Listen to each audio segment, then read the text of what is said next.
When you've loved nothing but the sky, meeting someone who loves only the dark becomes your ruin. The orphanage burned on a Tuesday in March, and Eleanor Voss learned that God doesn't answer wishes, he ignores them. She was 17 when the fire came, standing alone on the roof with her palms open to the stars, speaking to constellations like they were the only family that would listen. The other children slept below. She had always preferred the company of light years to the company of breath. Up there, among the cold fire of Orion and Cassiopeia, Eleanor felt less broken. The stars didn't judge her for being unwanted. They didn't look away. The smoke reached her first, thick, black, swallowing the stars whole. She heard screams become silence. She heard the building collapse into itself like a prayer answered backwards. And she stood motionless, watching the sky disappear, understanding in that moment that the universe had no mercy for girls who dared to want something more. 3 days later, she was alone again. The parish buried the bodies in rain. Eleanor didn't cry. She had learned long ago that tears were a luxury for people with futures.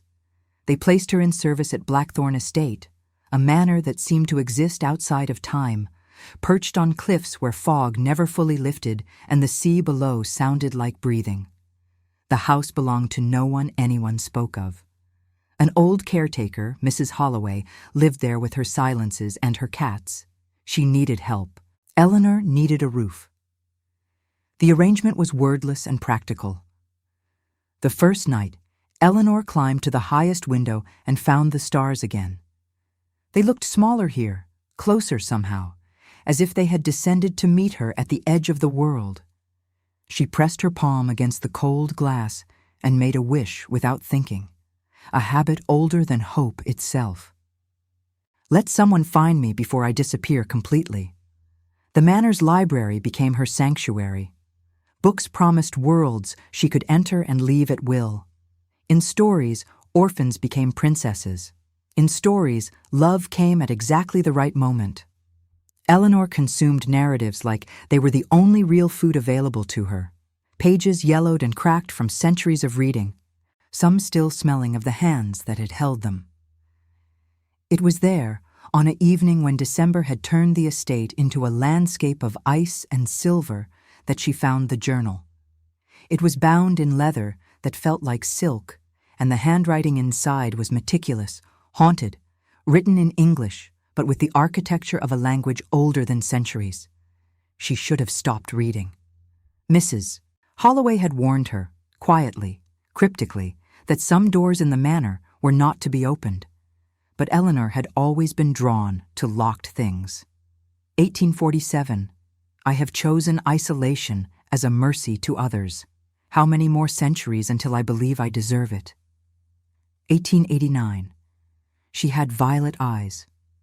I remembered them in daylight, which is its own torture. 1923. I saved a child from a burning house. She thanked me. I left before she could see what I truly am. This is how I practice love now, through absence.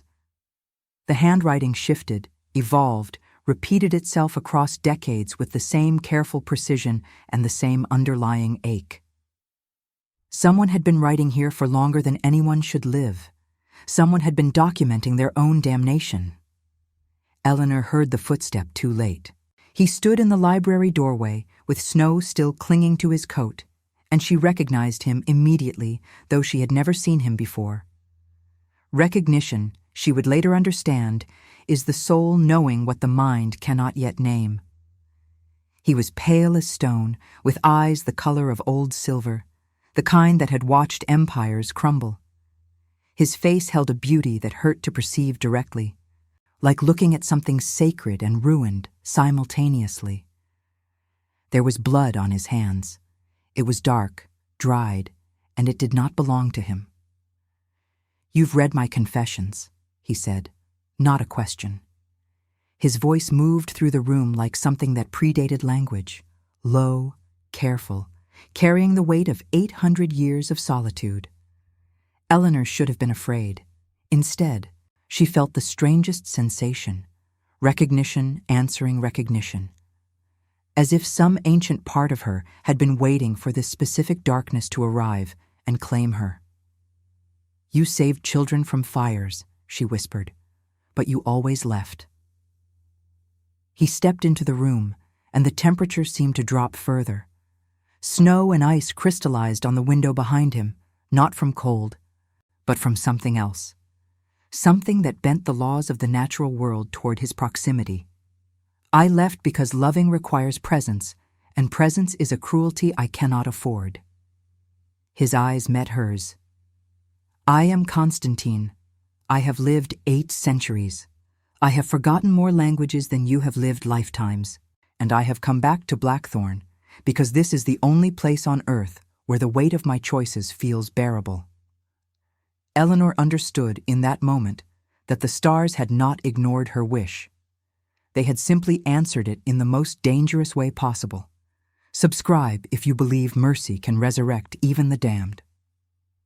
Chapter 2. The Weight of Immortal Hands.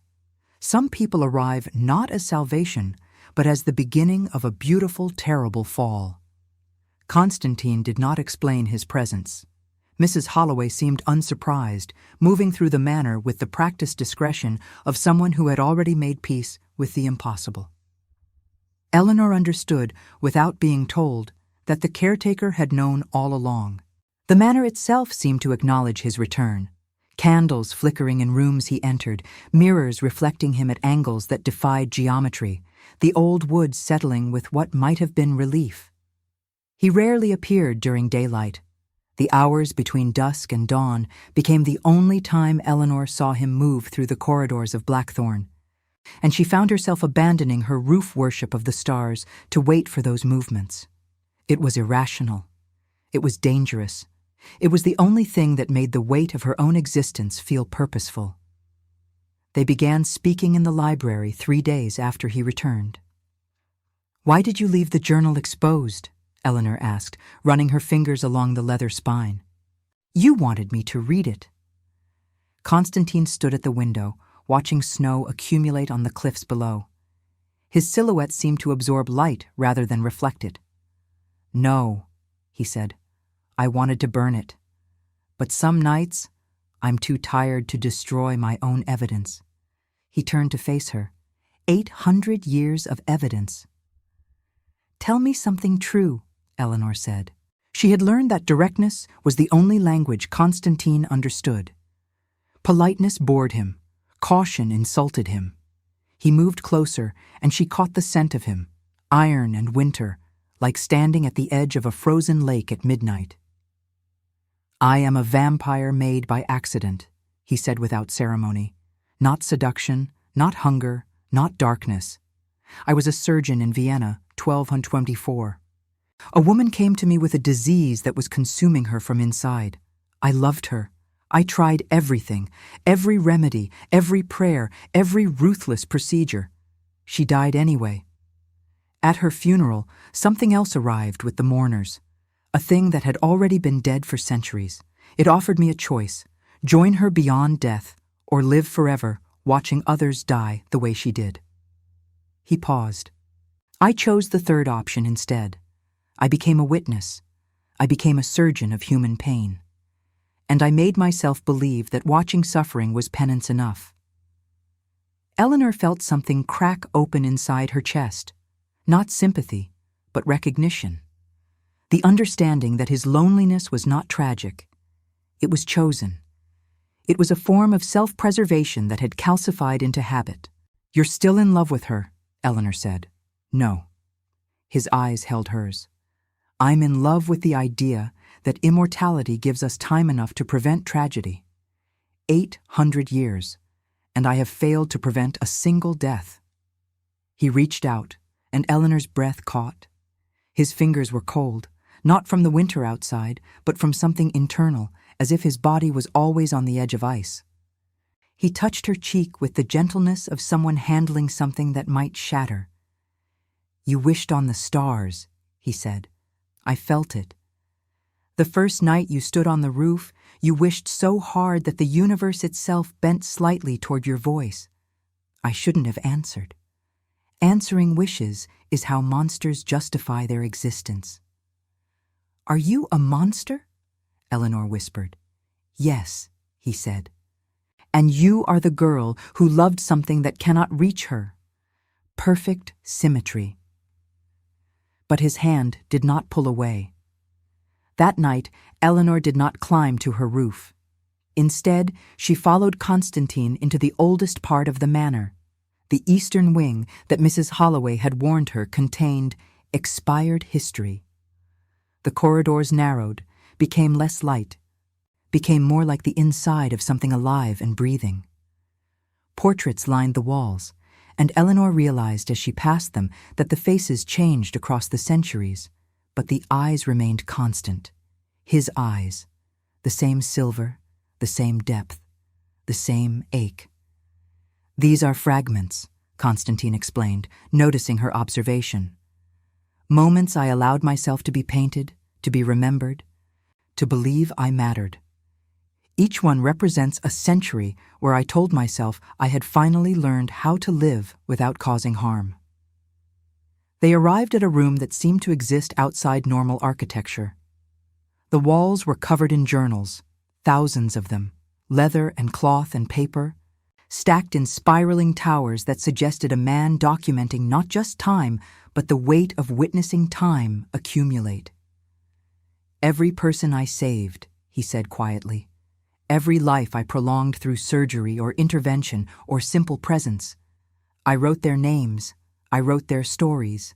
I wrote what I was denied by not saving the woman I loved."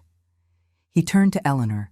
"It doesn't stop the guilt, but it proves that something was created instead of destroyed." Eleanor moved through the room as if walking through a cathedral. These were not just journals. They were prayer, penance, and the meticulous record of a being trying to prove that 8 centuries of darkness could be redeemed by the accumulation of small mercies. She found his hand in the darkness. His fingers were still cold, but she held them anyway. "I'm going to die," she said. It was not a fear. It was a statement of fact. "Yes," Constantine said. "In 50 years, perhaps 70, your body will eventually rebel against the miracle of living. Mine will not. I will watch you age while I remain suspended. I will document your life in journals that will outlast your bones. I will convince myself that this was mercy. And if I asked you not to?" Eleanor turned to face him. "If I asked you to choose something different?" He looked away. In the candlelight filtering through the journals, his profile seemed carved from grief itself. "Then I would have to answer whether an immortal being has the right to choose damnation for love. And Eleanor, I have spent 8 centuries avoiding that particular answer." The cliffhanger hung between them like frost. The knowledge that what was beginning could only end in a choice between death and eternity, between the human and the monster, between the star that burns out and the darkness that never ends. Like if you believe even monsters deserve a second chance. Chapter 3. The ritual of becoming some thresholds, once crossed, don't offer the mercy of returning. Winter deepened at Blackthorn, and Eleanor stopped counting the days.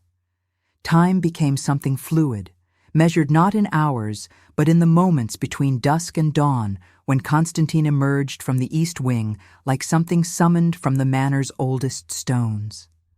He taught her things. How to read the architecture of a person's suffering by looking at how they held their shoulders. How to distinguish between the loneliness chosen and the loneliness imposed. How to love something that might unmake you and choose to love it anyway. He taught her in the library, in the frost-covered gardens, in the chapel at the manor's heart, where no light ever seemed to fully penetrate. But he did not touch her again after that first night. Instead, they moved into a territory more dangerous than desire. They moved into understanding. Eleanor began to recognize the pattern of his existence. The weight he carried was not shame, but mathematics. 800 years of calculating whether his presence in the world added to suffering or subtracted from it. 800 years of dividing his own immortality into columns, guilt on one side, mercy on the other, watching them balance and rebalance like a scale with no resolution. "Tell me about the fire," he said one evening as they sat in the library, Eleanor reading aloud from a Victorian novel, while Constantine listened with the attention of someone for whom human narrative was a kind of oxygen. "The orphanage. Why were you on the roof instead of in your bed?" Eleanor closed the book. The question felt less like curiosity and more like diagnosis. "I was making a wish," she said. "I did it every night. I would climb to the roof and speak to the stars like they were gods who actually listened. I was asking for someone to save me, not from the orphanage. I had already accepted that I would never be saved from there. I was asking to be saved from becoming invisible." "And did it work?" Constantine asked. "No," Eleanor said. "It never worked. I made the same wish for 7 years, and the stars never answered. Then the fire came, and everyone was saved except the people inside the building. Everyone died to make room for me to survive." She paused. Maybe the stars were answering the whole time. Maybe they were just terrible at it. Constantine rose and moved to the window. Outside, snow fell in patterns that seemed deliberate rather than random, creating fractals of ice against the glass that resembled the same mathematical sequences he was always calculating. "Do you know what the worst part of immortality is?" he asked. "It's not the bloodlust or the weakness to sunlight or the way mirrors become lies. It's the way every choice you make echoes forward forever. I saved a child from a fire in 1887. She grew to be a woman who bore 5 children. One of those children was a man who became a doctor and saved 40,000 lives. I will never know if I was responsible for that. I will never know if my act of mercy cascaded forward into the world in ways that created as much suffering as it prevented." Eleanor understood what he was saying beneath the words. He was afraid not of her death, but of her becoming, of what would happen if he chose to make her immortal. "Show me the ritual," Eleanor said. "No. Show me," she insisted.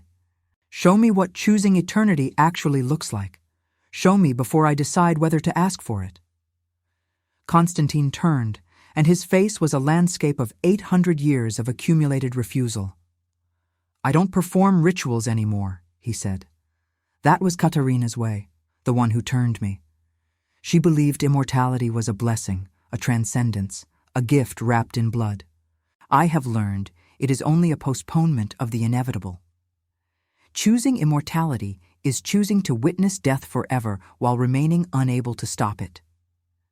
"Then teach me to postpone it anyway," Eleanor said. "Let me see it, not to decide yet, just to understand." He studied her with eyes that held the weight of centuries, and Eleanor realized that this moment mattered in a way that previous moments had not. This was the threshold. This was where the story shifted from romance into something darker, more binding, more true. "Follow me," he said finally. He led her through the manor to a room she had not discovered in her explorations, a chamber beneath the eastern wing, accessible only through a passage hidden behind the journals. The room was circular, and at its center stood a stone altar that seemed to predate the building itself. Candles burned there in patterns that matched no astronomical calculation she recognized, but somehow aligned with the position of stars invisible in the English sky. "This is where I was made," Constantine said, and his voice carried the weight of returning to a wound that had never closed. "This is where I learned that love and damnation are not opposites. They are twins."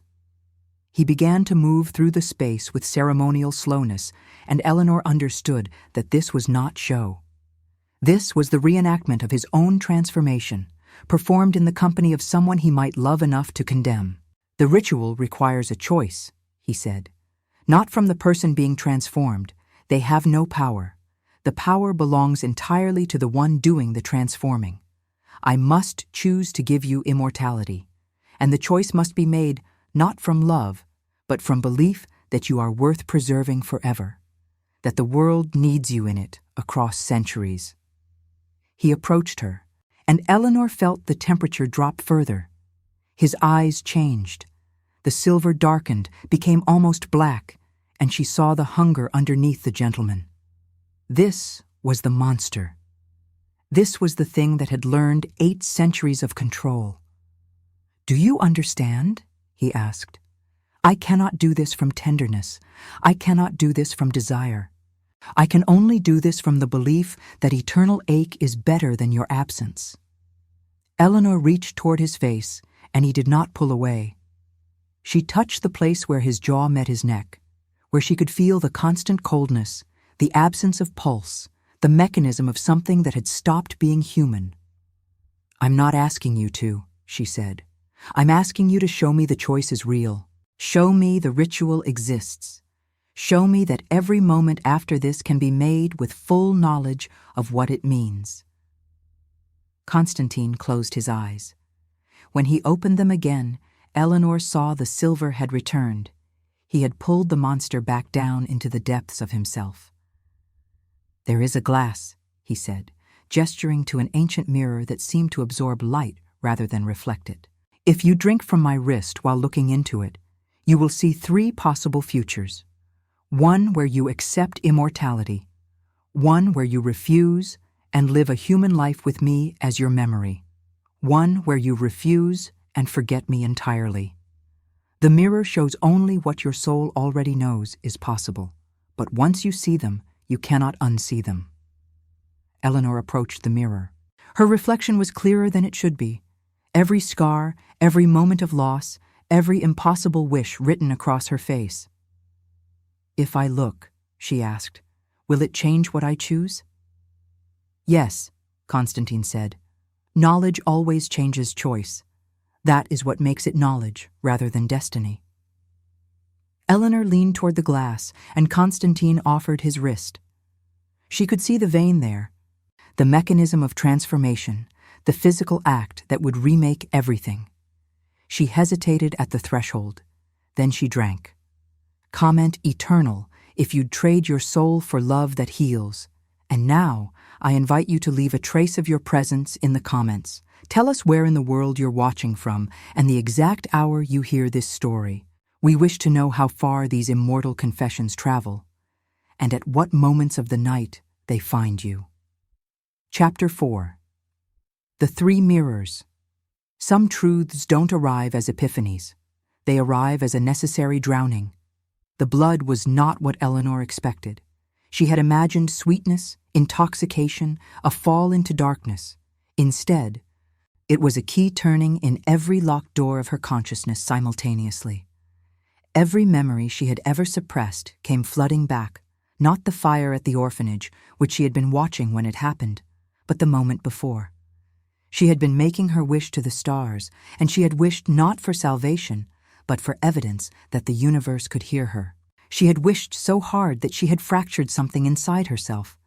The fire had been the universe's answer.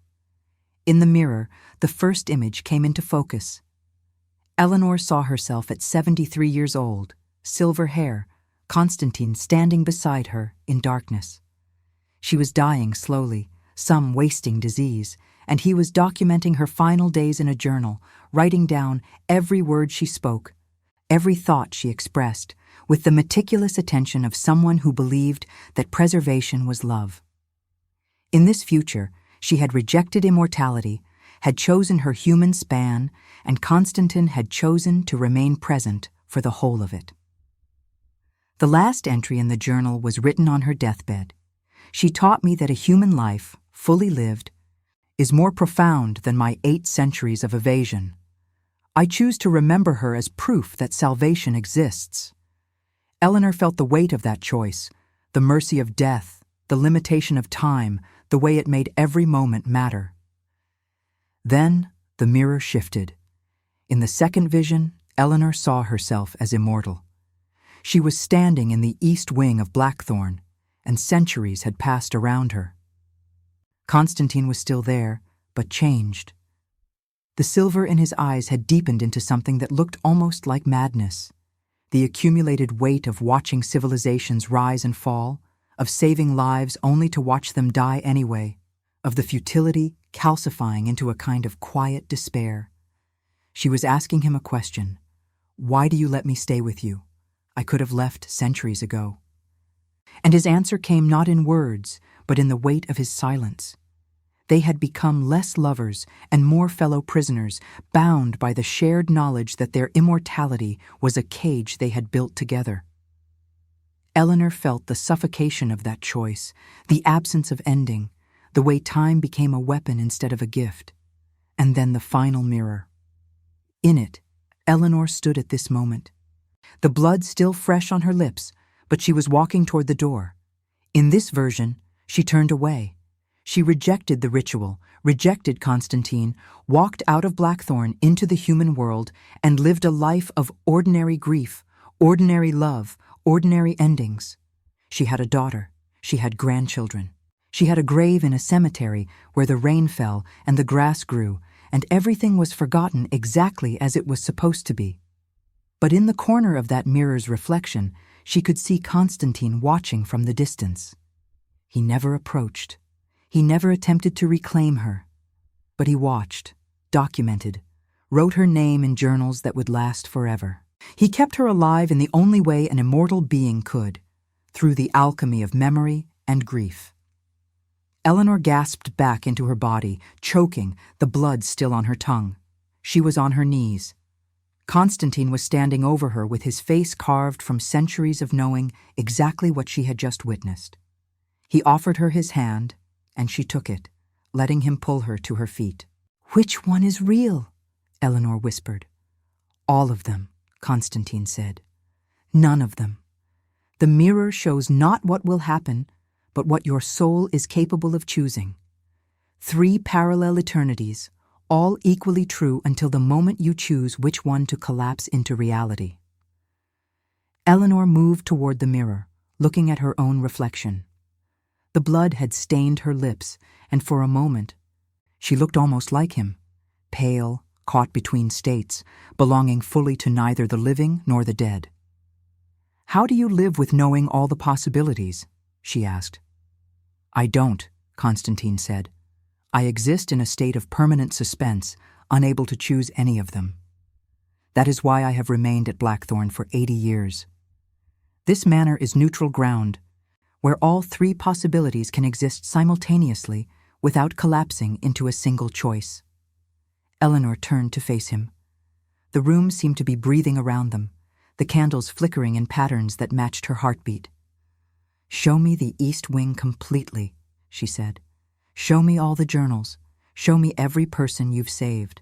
Show me the weight of what choosing eternity with you actually means. And then I will decide." For the first time, Eleanor saw something break in Constantine's face. Not sadness, not fear. Something deeper, the recognition that his isolation was ending, that he was about to be truly known. "Very well," he said, "but you must understand something. Once you understand me completely, once you see the full scope of my damnation and my desperate attempts at redemption, you will have to choose whether to love what you discover. That is more difficult than choosing between death and eternity. That is choosing between knowledge and mercy." Eleanor reached out and placed her hands on either side of his face. His skin was cold, unchanging, fixed in a state of perfect preservation that seemed almost obscene against the warmth of her living flesh. "I'm ready," she said, and behind them, the mirror returned to reflecting only their shadows. Follow for more immortal confessions born from blood and mercy. Chapter 5. The Architecture of Damnation. Understanding someone means becoming complicit in their choices, even the ones made 800 years before you were born. The journals were infinite. Eleanor spent days, or perhaps weeks. Time became strange in the East Wing, moving through the stacked collections of Constantine's documented existence. Mrs. Holloway brought food that Eleanor ate without tasting. The outside world seemed to have ceased existing. There was only the manor, the journals, and the accumulating knowledge of one being's attempt to justify their own existence. 1247. I performed surgery on a child with a hernia. She survived. She was the first. I named her survival as my first act of penance. 1392. A plague came to Vienna. I learned that immortality is not immunity. I can watch disease ravage entire villages while I remain untouched. Is that God's mercy or God's cruelty? 1604. I developed a surgical technique for cataract removal. 27 patients regained sight. I watch them see the world and wonder if I have truly helped them or simply extended their capacity to witness suffering.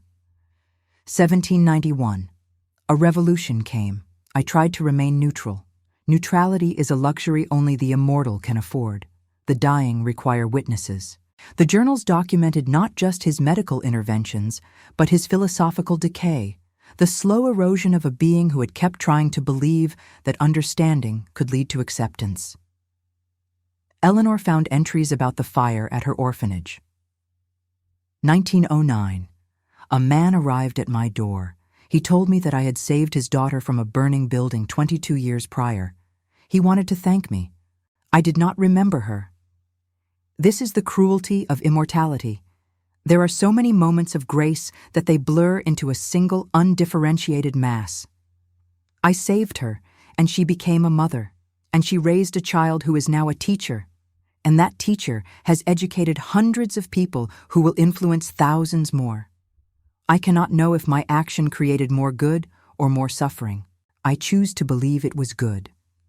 That is not faith. That is desperation. Eleanor realized, reading this, that Constantine had been watching her world for over a century. He knew about her before she was born. He had known about the possibilities before she made her first wish on the stars. She found Constantine in the library that night, standing at the window where he always stood, looking out at a landscape that held meaning only to him. "You knew," Eleanor said. It was not a question. "Yes," Constantine said. "I knew your grandmother. I helped her during a difficult childbirth. Your mother was born because of an intervention I made. You were born because of a choice your mother made to live instead of die. I did not know you would come to Blackthorn, but I knew that the possibility existed. I have learned to see the world as a network of possibilities, all of them connected to my actions in ways I cannot fully control." "And now," Eleanor asked, "what possibility do you see now?" Constantine did not turn from the window. "Now I see a choice point," he said. "The journals stop at 1989. For the last 35 years I have not written. I have been waiting for something, though I did not know what. Now I understand. I was waiting for you to arrive and ask me to continue. I was waiting for someone to make my existence feel less like documentation and more like testimony." Eleanor moved to stand beside him.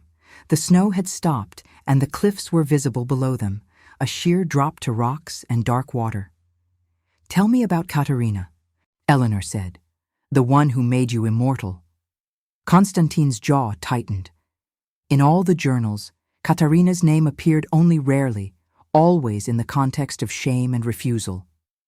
"She was a woman who had loved me when I was human," he said, "a nurse in my hospital. I was too cowardly to love her back. I married someone else, had a conventional life, and when my wife died, I threw myself into my work. When the woman I loved, Katerina, developed the wasting disease that was consuming her from the inside, I became obsessed with saving her. I could not accept that there were limits to what knowledge and skill could accomplish. She was dying, and I was furious with her for it." He paused, and Eleanor felt the weight of centuries pressing down on his shoulders. "She appeared to me as a shadow on my last night in Vienna," he continued. "Not Katerina herself, she was already dead, but something that wore her face. It offered me the choice, immortality or the mercy of forgetting. I was so angry at losing her, so convinced that I could have saved her if I had just been clever enough, that I chose immortality instead. I thought 800 years would be enough time to understand what I had failed to understand in 30. It was not. 800 years was not enough time. 10,000 years would not be enough time. Eleanor took his hand. It was cold, as always, but she had learned that the cold meant something different now. It meant presence. It meant a being who had chosen to remain suspended at the moment of greatest pain, unable to move forward into acceptance. "What would Katerina say if she could see you now?" Eleanor asked. Constantine closed his eyes. "She would say I was a fool," he said. "She would say I chose damnation instead of choosing freedom. She would say that immortality was my way of refusing to accept that she was allowed to die, that death was her choice to make, and that my refusal to accept it was the deepest form of disrespect I could offer." "And is she right?" Eleanor asked. "Yes," Constantine said, "and it no longer matters. I cannot undo what I have chosen. I can only decide what to do next." He opened his eyes, and Eleanor saw in them the first crack in his perfect preservation, a fragment of something like hope, or perhaps the willingness to experience hope again. "What do you want to do next?" Eleanor asked. Constantine looked at her with an intensity that seemed to rewrite the physics of the room. "I want to write one more journal entry," he said. "I want to document this moment, standing at the edge of a cliff with a girl who might become something eternal, and realizing for the first time in 800 years that my damnation does not have to be a solitary experience. I want to write down what it feels like to have someone know the full scope of my choices and still choose to remain." Eleanor felt something shift inside her chest. In all the possible futures the mirror had shown her, none of them had prepared her for this. The moment when choosing one path meant rewriting all the others. "Then write," she said. "But this time, write what you want to happen next. Don't write the past, write the future, write what you're going to choose." Constantine reached out and pulled her close. For the first time, she felt something like warmth coming from him, not physical warmth, but the warmth of a being choosing to be present instead of observing from a distance. "I'm going to choose you," he said. "Not because you are perfect, or because love is redemptive, or because immortality is worth the price. I'm going to choose you because 800 years of loneliness have taught me that isolation is not the same as safety. I'm going to choose you because you looked at all the mirrors and did not look away. I'm going to choose you because the only thing worse than eternal damnation is eternal damnation without witness." Eleanor felt tears on her face, and she understood that this was the moment. The threshold was no longer theoretical. "And I choose you," she said. "Not because I want to live forever. I choose you because you chose to live with me." The manor seemed to hold its breath around them, like if you'd choose eternity for love that sees your soul. Chapter 6. The Weight of Forever. The moment you choose infinity, you understand why the stars burn so cold. They have been burning for far too long. The ritual happened on a night when the moon was absent and the stars seemed to be holding their breath. Constantine prepared the space with ceremony. Not Katerina's ceremony of transcendence and blessing, but something quieter, more honest. He carried Eleanor to the stone altar in the room beneath the east wing, and candlelight fractured across stone that had existed longer than European time. "Last chance," he said. "I am offering you the choice to say no, and I will honor it. I will release you, and you will live your 73 years, and I will watch from the distance, and my journals will be the only place where you continue to exist after you have turned to dust." Eleanor looked at him. She saw the monster. She saw the surgeon. She saw the man who had chosen damnation 800 years ago and had spent all the centuries since trying to make it mean something. She saw him fully, without the merciful blur of love to soften the edges. "I'm ready," she said. Constantine cut his own wrist with a blade that seemed carved from moonlight, a thing that only existed in the space between life and death. His blood flowed without passion, without ceremony, the way blood flows when you understand that spilling it is not an act of sacrifice, but an act of necessity. "Drink," he said. Eleanor did. The transformation did not happen the way she had expected. There was no agony, no dissolution of self. Instead, there was an expanding, as if every cell in her body was being stretched across centuries, being forced to hold more time than it was designed for. She felt the exact moment her heartbeat changed, felt her aging reverse itself to stop at the precipice between human and eternal. When it was finished, she lay on the stone altar and her breath had become unnecessary. She sat up slowly, and the world had changed shape. Colors had depth now in ways they had not before. She could hear the marble's history in the sound it made against her skin. She could smell the centuries in the air. "How long does it take," she whispered, "to get used to this?" 800 years, Constantine said, "and you will still not be used to it." He extended his hand, and Eleanor took it. For the first time, her skin felt normal against his.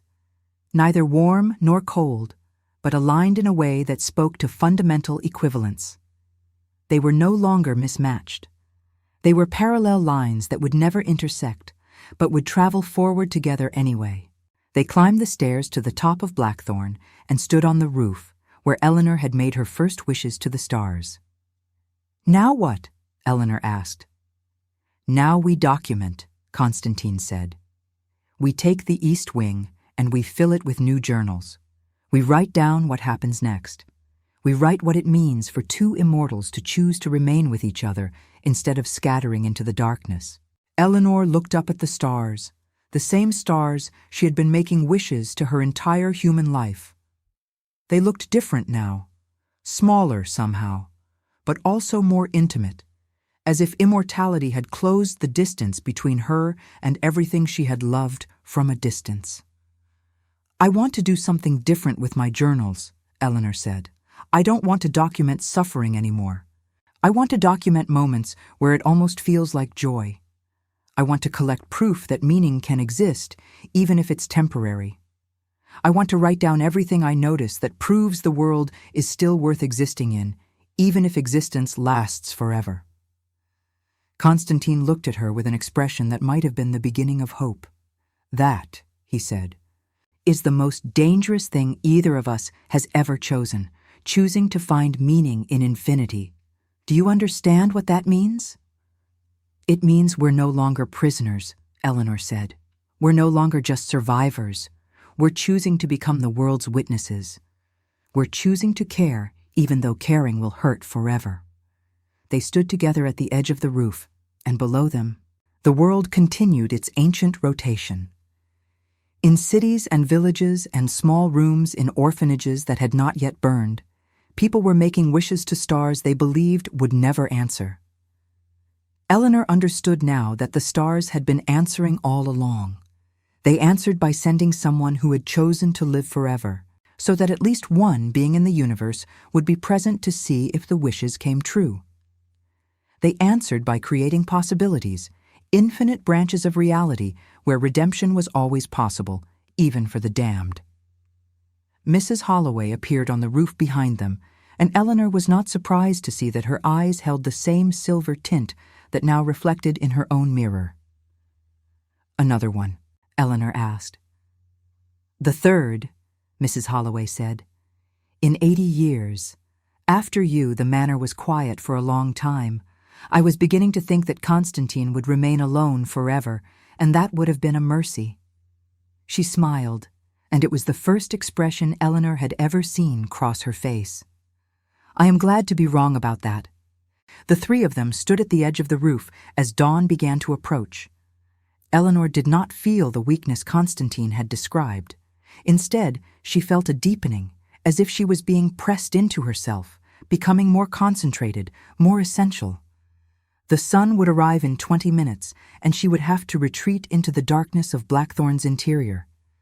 But for now, she stood in the liminal space between night and day, aware that she would spend eternity in that space, belonging fully to neither.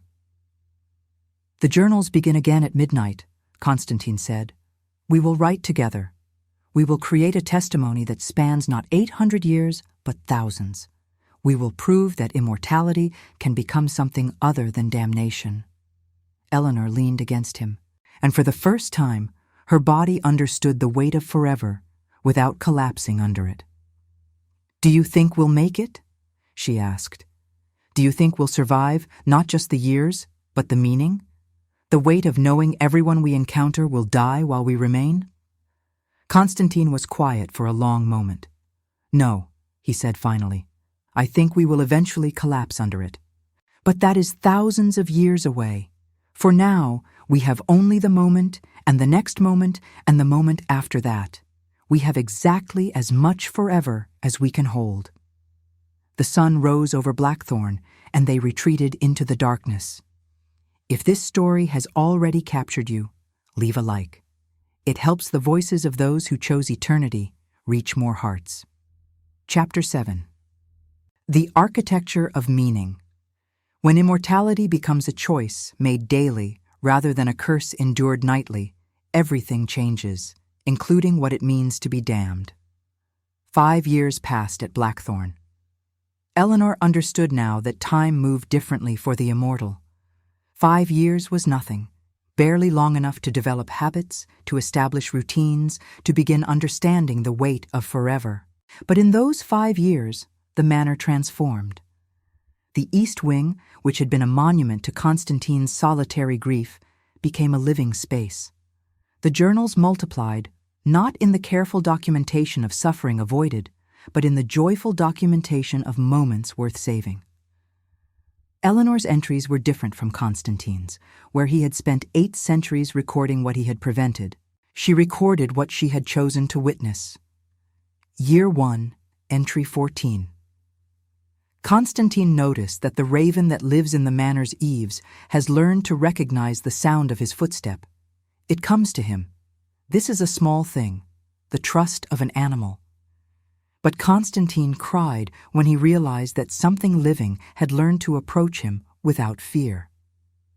Year 2, Entry 8. We discovered that Mrs.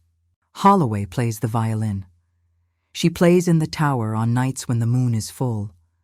The music she creates sounds like centuries of waiting finally being resolved. Constantine recognized in her playing the exact moment she realized that immortality could be beautiful rather than only burdensome. Year 3, Entry 23. Eleanor saved a child from a car accident. The child's mother thanked her, and Eleanor did not correct her, did not say that she was no longer quite human. She simply sat with the mother for 3 hours and listened to her speak about her daughter's dreams. Constantine watched from a distance and realized that Eleanor had discovered something in 5 years that took him centuries to learn, that being present for someone else's moment of crisis is enough. You don't have to prevent the tragedy. You only have to witness it and refuse to let them face it alone. The journals accumulated, and Constantine began to realize that Eleanor's presence was changing his relationship to immortality in ways he could not have anticipated. It was not that the weight became lighter, it was that the weight became shared. And shared weight was different from solitary weight. Shared weight became something that 2 beings could move together, could redistribute, could occasionally set down for moments of rest. But the journals also documented the dangers.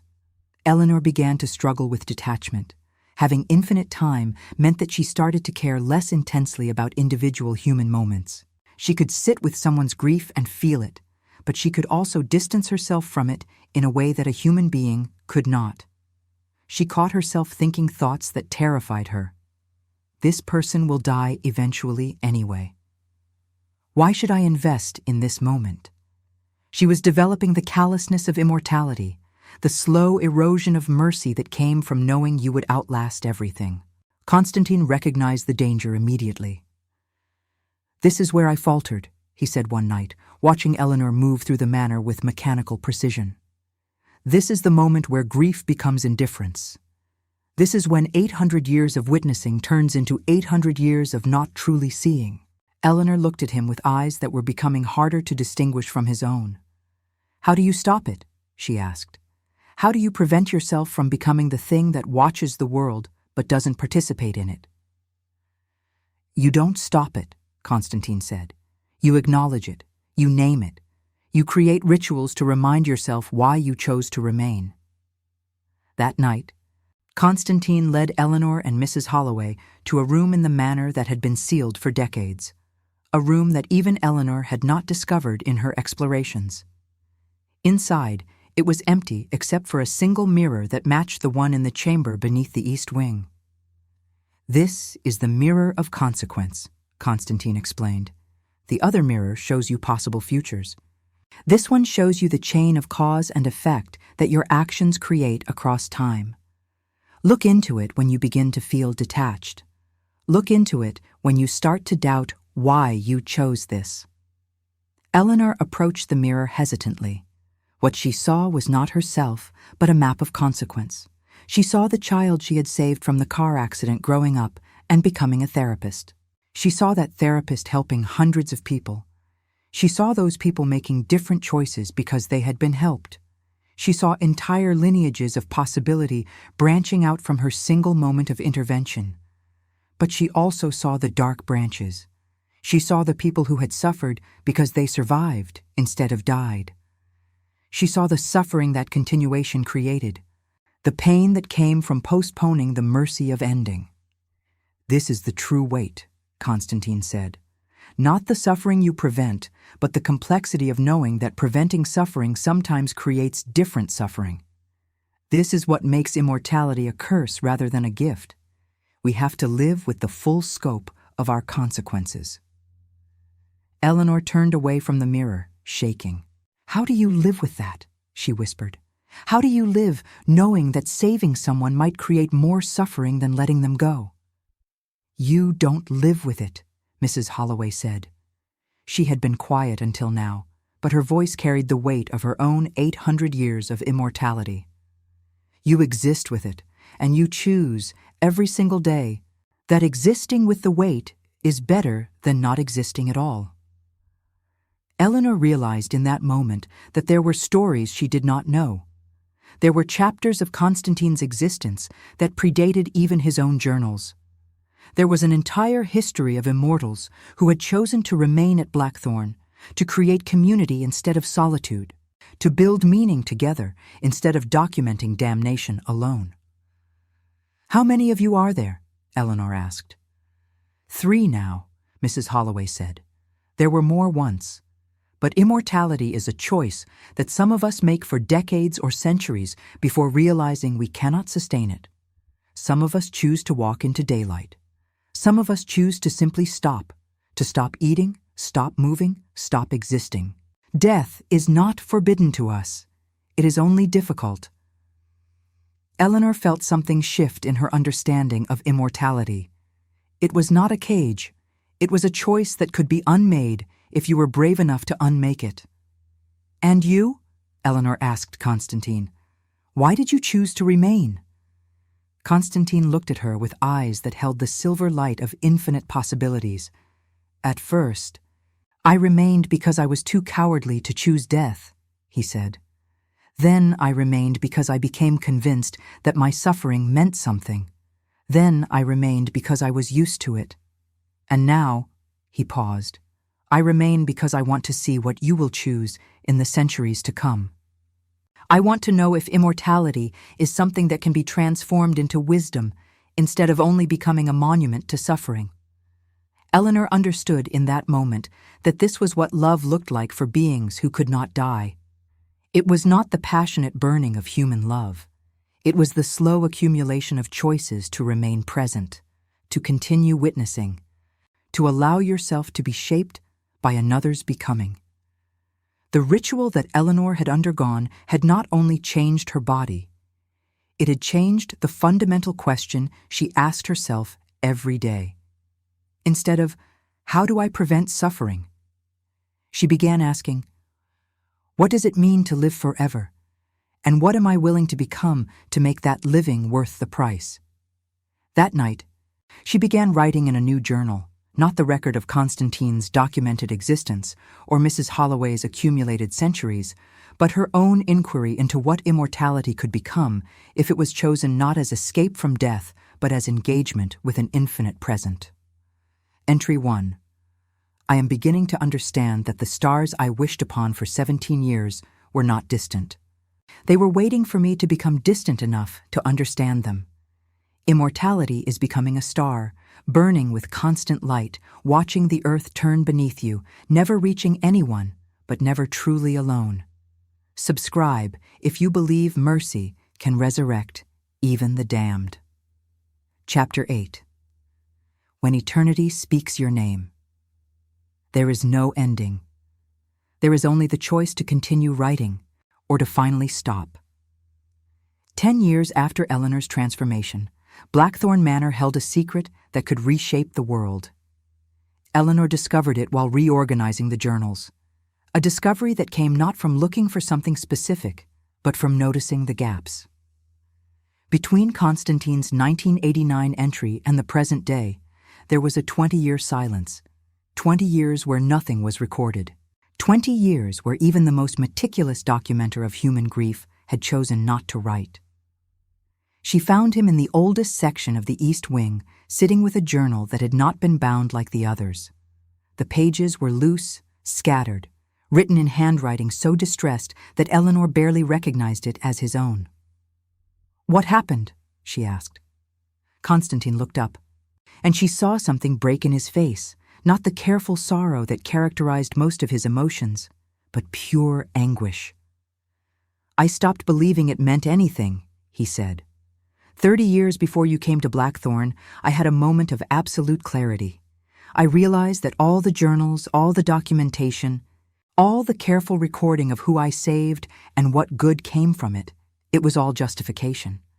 I was not preventing damnation. I was prolonging it. Every person I saved was someone I was condemning to live in a world where ultimately nothing changed. They died. Their descendants died. Their good deeds were forgotten. The universe continued its entropy toward heat death, with or without my intervention. Eleanor sat beside him, and he took her hand with the practiced gentleness of someone who had learned to touch fragile things without breaking them. "For 20 years," he continued, "I did nothing but sit in the mirror chamber. I looked at all the possible futures. I looked at the consequences of my choices across centuries. And I became convinced that the most merciful thing an immortal being could do is choose not to intervene.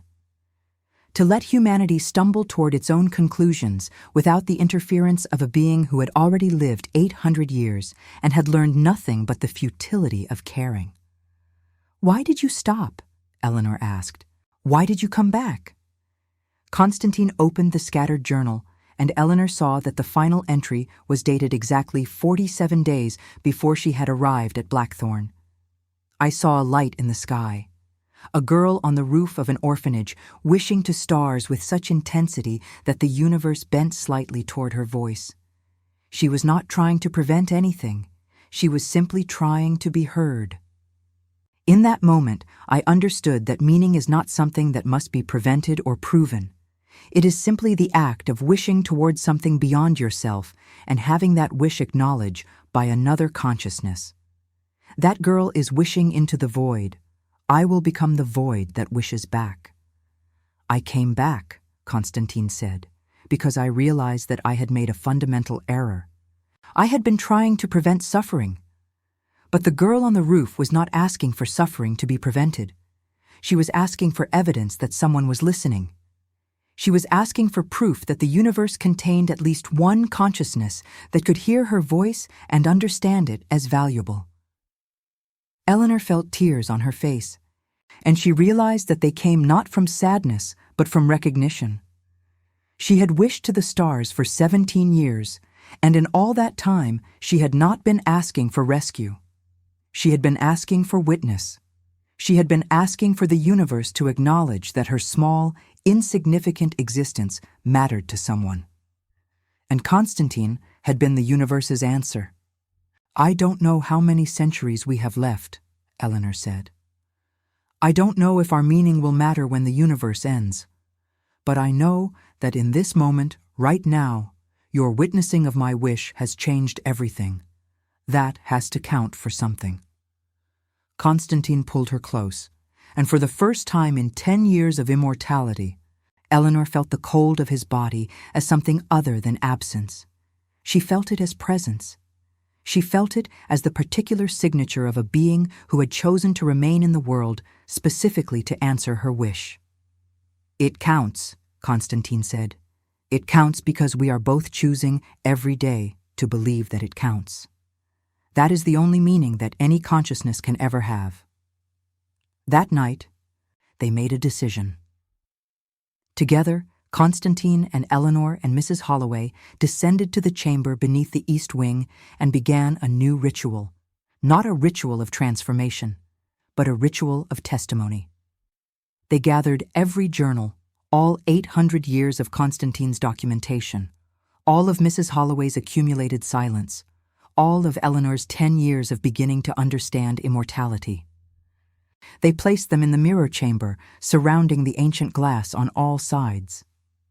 "We are going to create a door," Constantine said.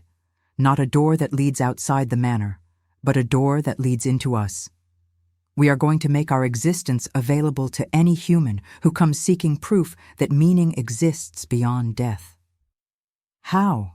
Eleanor asked. "Through the mirror," Mrs. Holloway said. She approached the ancient glass and placed her hand against it. The surface rippled, and Eleanor realized that it had never been truly solid. It was a threshold between possibilities. Any person who has suffered enough to doubt the meaning of existence, any person who has wished to stars and believed they were not heard, if they find their way to Blackthorn, they can look into this mirror and see proof that a consciousness has been observing their journey for longer than they have been alive. Eleanor understood what they were proposing. They were offering up their immortality as testimony. They were saying, "We have lived centuries beyond the human span. We have watched suffering and rebirth and the slow accumulation of meaning. We have not found answers, but we have found reasons to continue asking the questions. If you are asking, we are here. We are listening. Your wish to be heard is sufficient. We will bear witness." Eleanor placed her hands on the mirror alongside Constantine and Mrs. Holloway. The glass grew warm. It began to glow with a light that seemed to come from inside the earth itself, not divine, not otherworldly, but strangely human. The light of consciousness persisting beyond death, the light of meaning chosen rather than inherited. "For anyone who wishes to find us," Eleanor whispered, "for anyone who has loved something that they believed could never reach them, this door remains open." The mirror settled and the light faded. But when Eleanor looked into it, she did not see her reflection or Constantine's or Mrs. Holloway's. She saw every person who had ever made a wish to the stars. She saw them all, connected across centuries, and she understood finally what it meant that the universe was listening. She understood that immortality was not damnation. Immortality was choice. Immortality was the decision, made every single day, that witnessing another's suffering was worth the price of eternal existence. Immortality was love that said, "I will remain present for you even if you cannot remain present for me. I will listen to your wish even if I never hear your answer. I will believe in your meaning even if meaning itself is temporary." The three immortals climbed from the chamber as dawn broke over Blackthorn. For the first time in centuries, Constantine did not speak of endings.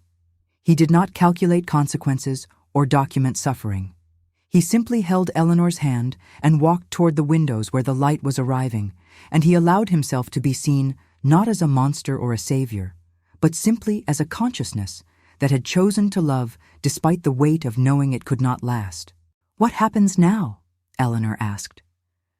"Now," Constantine said, "we begin the final journal, not a record of the past, but an invitation to the future. We write for everyone who has felt unseen by the universe. We write to say, you are not alone.